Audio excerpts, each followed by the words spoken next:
Good morning, boys and girls. We are on to chapter 9 and Shooting the Moon. Where we left off, I think it was kind of a chapter devoted to the Colonel and just about how he was unhappy that TJ was going off to Vietnam. And I'm sure he's concerned because he probably might know what war was like. So here we go, chapter 9. Working at the rec center, I was learning more about Vietnam all the time.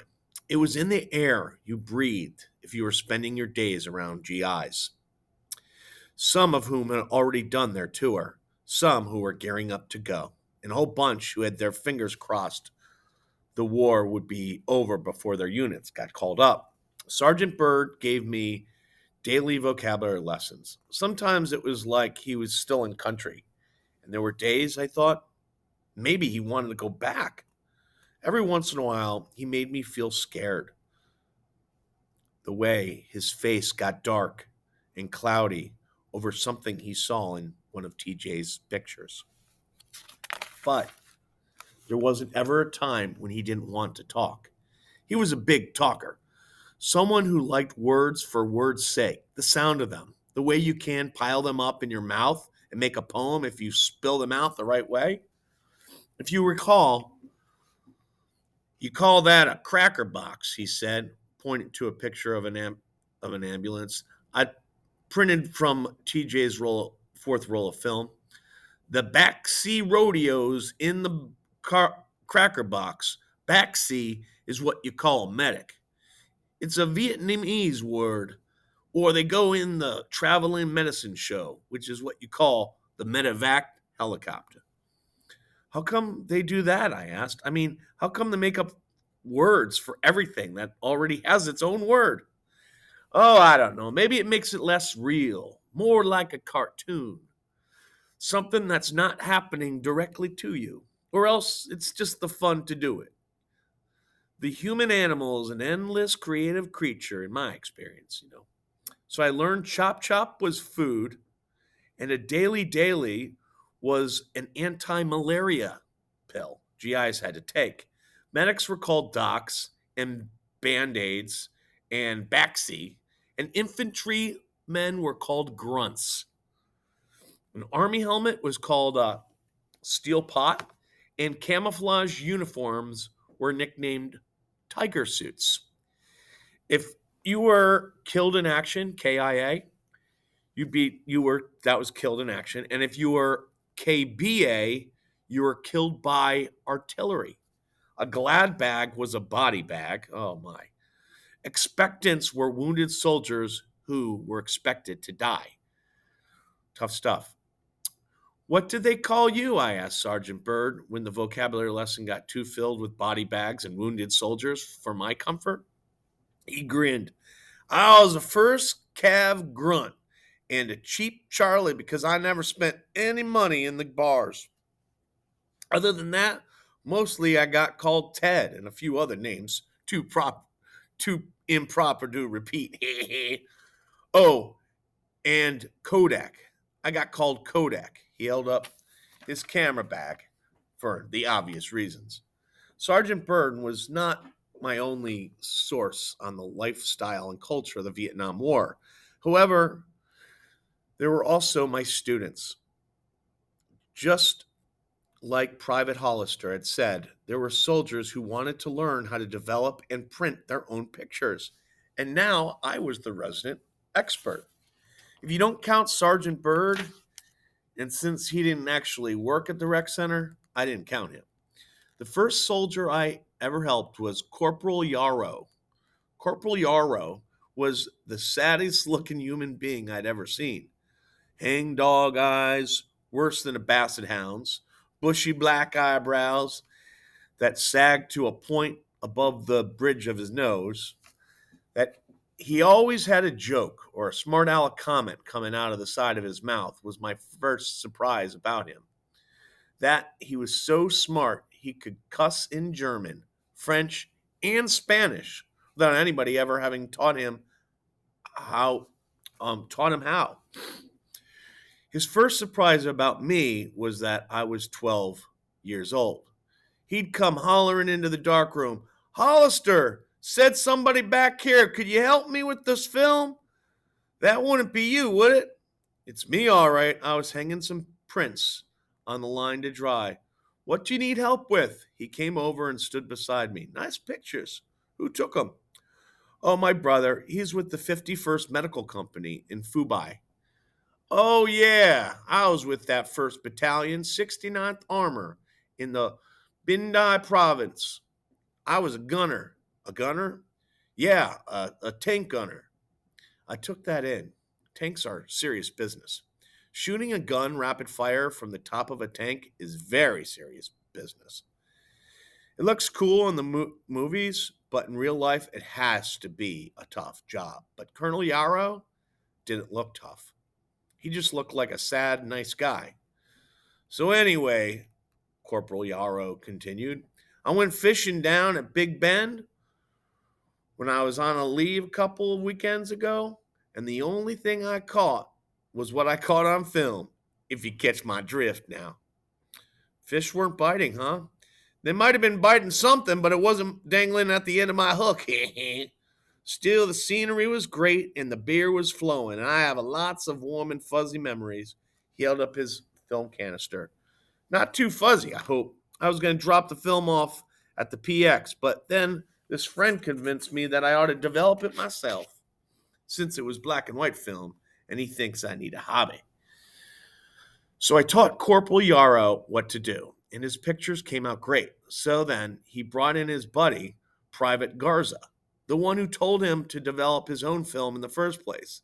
And Corporal Yarrow and I taught Private Garza.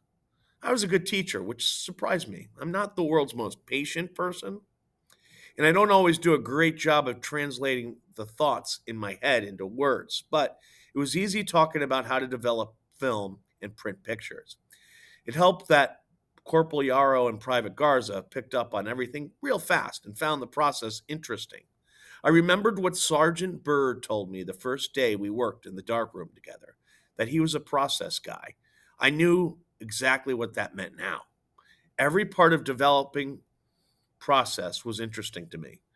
Whenever I made a discovery that a certain kind of paper worked better, or that I got better results if the developing chemicals were a degree or two cooler, I was in a good mood for the rest of the day. On the days that I printed TJ's pictures, I always drew an audience. It was like Private Hollister had put out a sign up front, Vietnam Pictures on view today in darkroom. He always knew when I came in with a roll of TJ's film, and he'd always be the first one back to take a look. Don't show me nothing bloody, he said. He'd say when I told him the pictures were up on the line. I can turn on the TV if I feel the need to see blood now. Private Hollister especially liked TJ's pictures of the moon and of the pretty nurses. You think he's got a girlfriend over there yet? He'd asked one day, studying a blonde WAC holding a cat. How would I know? He just sends me film. He doesn't write me any letters. Private Hollister studied the photographs. I'd say he's writing you a letter with every picture he takes. Does he write letters to your folks? I nodded. They're boring, though, mostly about the food and the bugs. See, he's sending you the real stuff now. I bet you don't show all these pictures to your parents, do you? I bet you hide some of them away. What makes you say that? Because you know TJ don't want your folks to see him. If he wanted to see them to see all that stuff, he'd send the film to your mom. Get her to get it processed at the PX. Don't cost but a few dollars now. Private Hollister was right. I'd only shown certain ones of TJ's pictures to my parents. Pictures of dogs and mess halls and big jungle plants. But I'd known without him having to tell me that TJ wouldn't want me to show them everything. With each roll of film TJ sent me, there were fewer blonde WACs and more soldiers missing arms and legs. More medevac helicopters. More dust and dirt and chaos. One day after I developed a roll of film and had the negatives hanging from the line to dry, I realized I was squinting as I examined them. It was as though only half wanted to see what was there. It was as though I was scared to look any closer. I thought about waiting until the next day to print the pictures, even though it was early and Private Hollister said there wasn't much for me to do that day. Had all the time in the world to print pictures, but I found myself cleaning up, wiping down tables, measuring out more fixer, inventorying chemicals. Finally, I made myself slip the first negative into the enlarger. What emerged on the paper was a picture of a GI in a wheelchair, his right leg amputated at the knee and wrapped in a white bandage. He looked so much like TJ. I gasped, took a step back. I had to force myself to look again and see for sure that it wasn't my brother in the wheelchair, that it was someone I'd never seen before in my life. I decided to print the rest of the pictures later. Some of the soldiers who looked at TJ's pictures had been in Vietnam. Some and the pictures reminded them of all sorts of things. You ever heard of rice paddy stew? One guy asked me, looking at a photograph of guys eating at the mess hall. You take your C rations, like the beef and the franks and the beans, throw in some cheese spread and crackers and rice, add a bunch of Tabasco sauce, and mix it all up and cook it. 9 times out of 10, it's better than whatever's they're serving in the mess hall now.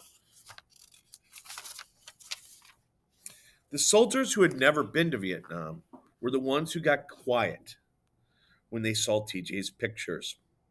Private Garza was like that. He was on the quiet side anyway, which made him a good sidekick for Corporal Yarrow, but he got downright silent whenever he looked at TJ's pictures. The war's almost over, Corporal Yarrow told him one day when he was standing in front of a picture of a medevac helicopter lifting off, the sun setting behind it, dust billowing out in huge clouds beneath the propellers. Chances are you'll never get sent. Don't worry about it all, man. Private Garza shook his head. It's not over yet. Any day. That's what they're saying. Corporal Yarrow put his hands on Private Garza's shoulder. Any day now. There were afternoons I'd feel shaky leaving the rec center, anxious and a little bit nervous, and I just needed to get it out of my system. So I'd go to Cindy's house and tell her what I was learning about Vietnam. She was halfway interested in some of the things, not at all interested in others. Mostly she wanted to know if TJ had sent more pictures of the moon. There was one in every roll, and I'd always make Cindy a print. By early August, she had a collection of them taped to her wall. Does Mark write you letters? I asked one afternoon sitting on Cindy's bed. Brutus nestled in my lap. Does he tell you anything about what's it like being over there? He writes a big letter that's for everyone in my family, Cindy told me. He tells us about different things he sees, like animals and the different kinds of flowers. Do you, ever worry about him? I hugged Brutus close to me. Why would I worry about Mark? He's an army soldier. Fighting in wars is his job. I nodded. Fighting was a soldier's job. Everybody knew that. It was just somewhere down in the pit of my stomach. I was starting to think that I didn't like fighting as much as I really thought I did.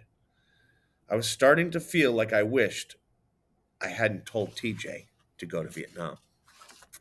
All right. That will leave us to chapter 10. Okay. So the realities of war are kind of showing their way here. So, all right, boys and girls, have a great day. We'll do chapter 10 next time. All right. Have a good one.